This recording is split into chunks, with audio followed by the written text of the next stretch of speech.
In the summer of 1998, my friend and I were getting ready to go to a party. We were driving to an intersection when all of a sudden a bus came quickly from our side.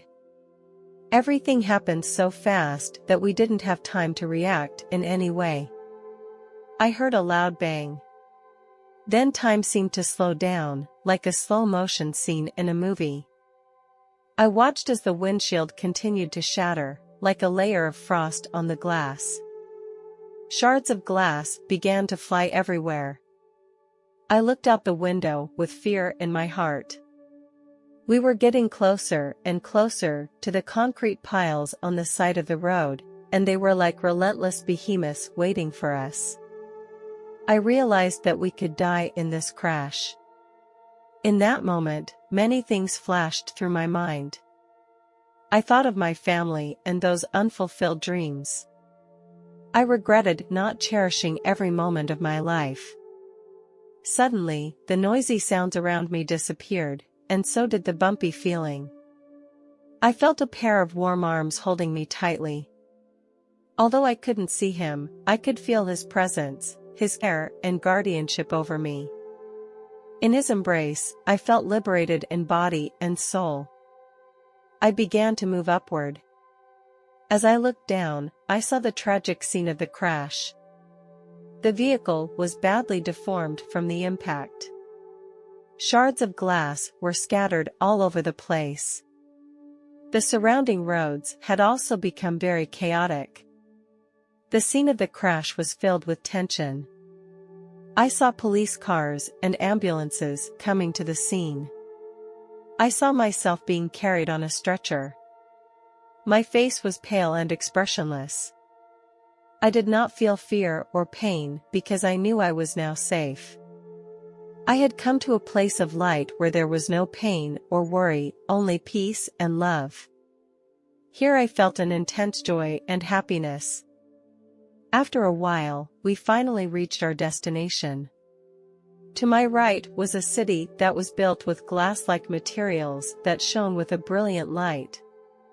The entire city exuded an air of nobility and mystery, like a dreamy wonderland. And to my left was a beautiful field. In this field, children ran happily, their laughter echoing in the air.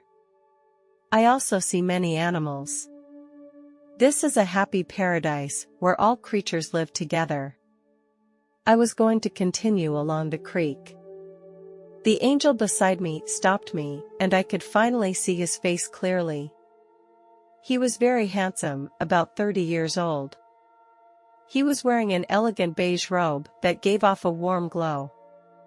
The material of the robe was very smooth and soft. His eyes were very bright, as if they could see into people's hearts. He had a smile on his face that was so loving that it made me feel completely accepted and understood. He had long, silky blonde hair. His skin was flawless. His presence made me feel endlessly cared for. He was like a guide for my soul, leading me through the confusion and the unknown to a brighter future. He smiled at me and said, "Come, follow me." With the angel's guidance, we entered one of the buildings. The buildings were spectacular, some with roofs that could not even be seen. As soon as I stepped inside, I was struck by its grandeur. The place looked like a library, and it was very spacious inside. In this huge library, I saw countless scrolls, arranged from top to bottom. Here, I saw many people who were reading the contents of the scrolls. They greeted me warmly, welcoming my arrival. I had an inexplicable sense of belonging, as if this place was the home I had been searching for. I was invited to join them. There was no competition here, only sharing and cooperation. Curious, I opened a scroll that contained a record of a person's life from birth to death. I realized that everyone has a role to play on Earth. Before we come into this world, we seem to have chosen how we will live our lives. These experiences contain joy and happiness as well as pain and challenges. These are not good or bad because they are simply roles that we play. Everyone's journey through life is unique. Everything we experience plays an important role in our growth. The records in this scroll have made me realize that the meaning of life is not in what we appear to be good or bad, but in the truth and wisdom we find in it. Every experience is an opportunity for our souls to grow and evolve. The parts that are imperfect are equally important because they make us more resilient and inspire us to pursue a better future. There can't be only good things in this world. If everyone had easy access to everything they wanted, the world would lack the motivation to progress. It is by constantly surpassing ourselves that we can continue to create a better world. I have learned a great deal here. A lot of knowledge goes beyond what the human world can comprehend. When we come across a math problem, someone tells us the answer directly, but we don't know the calculation process behind the answer. This feeling makes me very helpless. Although I tried to study hard, some things were very deep to me.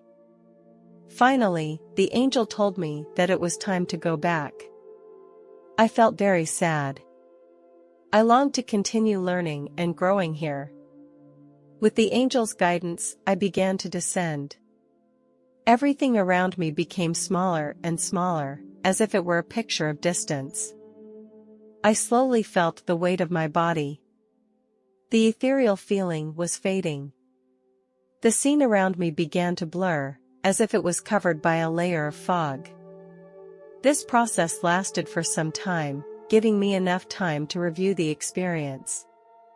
I felt the change in my surroundings and heard voices in the hospital. When I awoke, I found myself lying in a hospital bed, surrounded by white walls and medical equipment. After a week of treatment and observation, I gradually recovered and the doctor told me that I could leave the hospital. However, my friend was not so lucky. His injuries were more serious than mine. He needed longer rehabilitation and treatment, and he stayed in the hospital for almost 3 months.